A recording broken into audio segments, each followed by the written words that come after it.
What's going on, everybody? Got phlegm in my throat, apparently. What's going on, everybody? My name is Mario, and today we're going to be talking about the top 10 terrific coasters in the tremendous territory of Texas. In other words, I'm just going to be ranking the top 10 coasters in Texas. Let's talk about amusement parks, like rides in the dark. Rides right here and rides all over, but mostly coasters, We'll talk about all kind of things, but mostly coasters. Look at that. That's Texas. Now, while I have been on a majority of the roller coasters in Texas, there are still quite a few that I have missed out on. There's an interesting looking little park called Wonderland that I just haven't been to entirely. We have Boardwalk Bullet and Iron Shark, two boardwalk coasters that I haven't been on. Superman and Wonder Woman at Fiesta, Texas were both closed when I went. Although I have been on Railblazer, so I am going to rank Wonder Woman based on that. And Texas Stingray at SeaWorld San Antonio was still under construction during my visit. Now, I have done full videos ranking and reviewing the coasters at both Fiesta, Texas and Six Flags Over Texas, which you can click on right here to see if you want. But with all that being said, let's get into this video, shall we? Very quickly before we get into the top 10, we're going to have some honorable mentions. You can't talk about Texas without talking about their Batman the Ride clones. They have 3 of them in the same state, 2 of them about 10 minutes apart from each other. Batman the Ride at Over Texas is the worst in my opinion. It's a little shaky, but it's not bad. Great White at SeaWorld San Antonio is really cool. It has shorter trains, so I guess it goes through the layout a little bit more fluidly? I don't know. And it's themed to a shark. It has a cool sign. And then you have Goliath at Six Flags Texas, my personal favorite. Great color scheme and a pretty smooth ride experience. And then also we got a good couple of 40 free spins. We got Joker at Six Flags Over Texas and Batman the Ride at Six Flags Fiesta Texas. The latter being the better. Okay, finally, the top 10. Here it is. At number 10, we have Switchback. I should have worn my Switchback shirt for this video, but it's dirty and I don't want to stink. But you know what doesn't stink? Switchback. This is probably one of the most unique coasters that I've been on, simply because of the fact that it is a wooden shuttle coaster. Now, I know there might be a new one coming soon to Dorney Park, but at the time, it is the only one of its kind, and I'm pretty sure it also still has the steepest drop of any wooden coaster. Granted, there's like a bit of an asterisk there, like boop, because it's pretty much only the steepest drop if you sit in the front, which is where you actually reach that near vertical angle. Still a really, really cool ride. For a wooden coaster, it's relatively smooth. It is a little bit shuffly, but all the good things outweigh that small negative. For example, the awesome first drop, which delivers some good airtime in the back, or kind of gives you a cool hanging sensation if you're sitting in the front row. I think in the front, you also have better airtime going over the airtime hills, even though you don't get any going down the first drop. I did only get 2 rides, one in the front, one in the back, but wherever you sit, you're going to have a fun time on this really compact, short, but thrilling coaster. Oh, also anytime you get to do a coaster forwards and backwards, who doesn't love that? All right, and then next up at number 9, we have Shockwave at Six Flags Over Texas. Now, I already talked about this in my Six Flags Over Texas top 10 video, which is here. You could click on it if you want to later. You know, no pressure, but do it. Please do it. Just a brief summary of my thoughts on this ride. You have really good ejector pops sitting in the back row. You get great forces going through those double loops. Overall, for a ride that's relatively on the older side, it still delivers a very fun, thrilling ride experience. Highly recommend checking it out if you go to Over Texas. Now, up next is a coaster that probably wouldn't make it into a lot of people's top 10s for Texas. I think it is one of the most just fun coasters that I have ever been on. And this is what is it?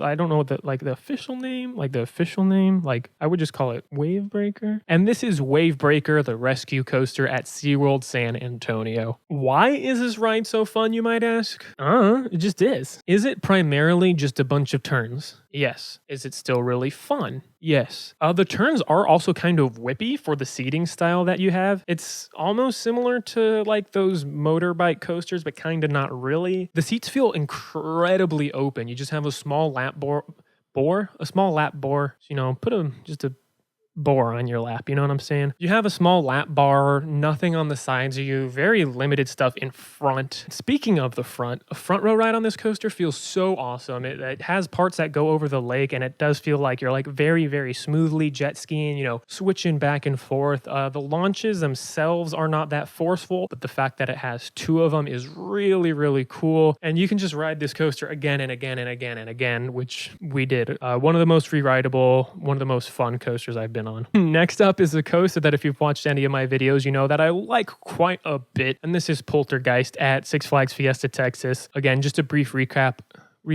Yep, I'm doing A-okay today. Just a brief recap of my thoughts on this coaster. Best spaghetti bowl coaster out there. Forceful launch, forceful positives, great laterals, and the lack of a mid-course brake run makes the finale insanely awesome. All right, and number 6 is another Premier Rides coaster clone. This is Mr. Freeze Reverse Blast at Six Flags Over Texas. Again, another really solid launch, this one being backwards, even more forceful than Poltergeist in the inverted top hat and the overbank. And the vertical spike is such a trippy experience. An absolute must ride if you go to Over Texas. Some people's favorite ride at that park, and I can totally understand why. This coaster kicks butt. Oh, also anytime you get to do a coaster forwards and backwards, who doesn't love that? And then next up in the same park, we have a coaster that all of you are probably going to think is way too high up, but this is Titan. Sure, it doesn't have the copious amounts of airtime that B&M Hyper coasters have, but I feel like it has way more variety. You do get good floater going down that first drop, and that floater airtime hill, I personally think is one of the best airtime hills as far as floater airtime goes. And then not only do you have the same helixes that Goliath at Magic Mountain has, which are fantastically forceful, but you also have an extra one.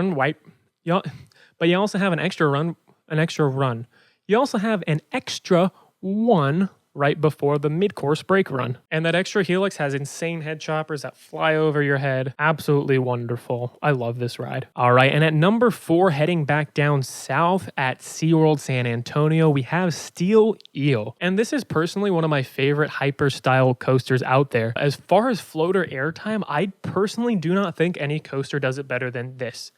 If you are sitting in the third row specifically. In the back, it kind of has some awkward ejector, so if I only were judging this based off my back row ride, it would still be fun. Definitely not number 4 on this list, but if you're sitting in the front car, specifically third row, the floater airtime is glorious. It's sustained. You get it on almost every single hill, and it just leaves a smile on your face. Also, Steel Eel, I feel like, has a fantastic ride sign, so that adds just a couple points as well. A definite must ride if you are at SeaWorld San Antonio, and if you're planning on going to Fiesta, Texas anyway, and you have time to spare on your trip, I definitely recommend going. All right, breaking into the top 3, we have Iron Rattler. Now, I'm pretty sure this is people's number 1 coaster in Texas if they have been, but I'm weird like that. This ride is an RMC, so by default, it's fantastic. I just feel like it could be a little bit longer, and I don't feel like the elements exude the strongest forces, in my opinion. But now to talk about things I do like about it, that first drop is incredible with a little twist in it. It gives you fantastic laterals. The inversion going up into the quarry wall is fantastic. Diving off the quarry wall a couple times is great. And even the spot of the ride that most people think is a dead spot, where it's going on top of the quarry wall, I actually really enjoy. I don't think it ruins the pacing of the ride at all. Some of those elements up there are really tight, and of course the tunnel finale is super fun as well. All right, and at number 2 we have a ride that I actually have not been on, but I have been on a near exact clone of it, which is Woman Golden Lasso Coaster. I have been on Railblazer quite a few times, so I feel like the comparison there is pretty even, and these Raptor clones are absolutely fantastic. Some of the most intense ride experiences that you can find out there. They're just balls to the walls intensity until the ride is over.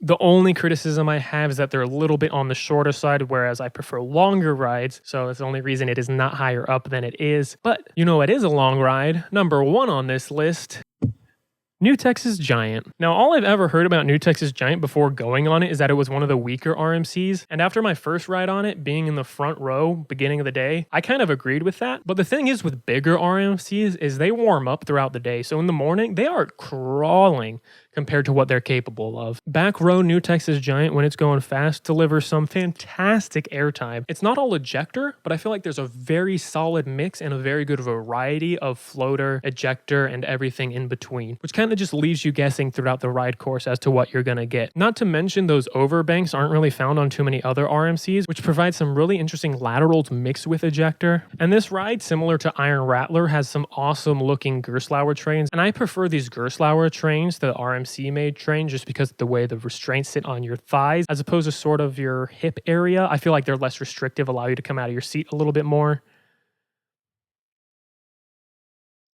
Probably not the best word choice there. But yeah, I probably have this coaster ranked higher up, at least like percentage wise, than most other enthusiasts. Also, just like looking at it from the ground, it has like a very Steel Vengeance type vibe to it. It's just a huge wooden structure and a fantastic ride duration as well. Very similar to Steel Vengeance, where it kind of just is nonstop until the end. It's not the most intense RMC, but it is probably one of the most fun. All right, guys, so that's going to do it for the list. All in all, Texas has a fantastic coaster lineup. They have a ton of variety. I definitely want to get back there at some point in relatively near future. Thank you guys so much for watching another one of these rambly videos. I hope you enjoyed it. If you did, go ahead and give it a thumbs up. If you didn't, give it 2 thumbs down, just so I know how much you didn't like it. Otherwise, how am I gonna know? You have to give it 2. 1 dislike's not gonna get the point across. As always, go ahead and leave your comments down below telling me what you think the top 10 coasters in Texas are. If you want to see more content like this in the future, go ahead and subscribe. Oh, and also,